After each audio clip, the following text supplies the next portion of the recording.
விடுமுறை முடிந்து ஏராளமானோர் சென்னை திரும்புவதால் புறநகரில் உள்ள சிங்கப்பெருமாள் கோவிலில் போக்குவரத்து நெரிசல் ஏற்பட்டுள்ளது. செய்தியாளர் ராபர்ட்டிடம் விவரங்களை கேட்கலாம். ராபர்ட், தற்போதைய நிலவரம்?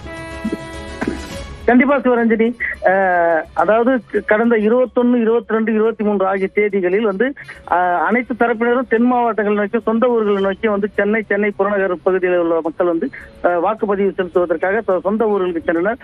அவர்கள் ஒட்டுமொத்தமாக நேற்று மாலையில் இருந்து சென்னை நோக்கி திரும்பிக் கொண்டிருக்கின்றனர். இதன் காரணமாக செங்கல்பட்டு அருகே உள்ள சிங்கப்பெருமாள் கோயில் பகுதியில் நேற்று மாலை முதல் கடுமையான போக்குவரத்து ஏற்பட்டுள்ளது. சிங்கப்பெருமாள் கோயில் மைய பகுதியில் உள்ள அந்த சிக்னல் காரணமாக இந்த போக்குவரத்து தொடர்ந்து நீடித்து வருகிறது. சிங்கப்பெருமாள் கோயில் ஒரு பகுதியிலிருந்து மற்றொரு பகுதிக்கு செல்ல வேண்டும் என்றால் அந்த ஒரு சிக்னலை மட்டுமே பயன்படுத்த வேண்டிய நிலை உள்ளது. இதன் காரணமாக வாகனங்கள் அணிவகுத்து நிற்கின்றன. சுமார் 3 கிலோமீட்டர் தூரத்திற்கு தொடர்ந்து நேற்று மாலை முதல் தற்போது வரை வாகனங்கள் அணிவகுத்து நிற்கின்றன.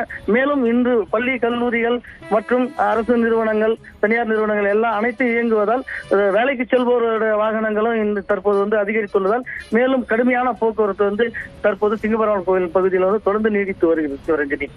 விவரங்களை வழங்கியமைக்கு நன்றி ராபர்ட்.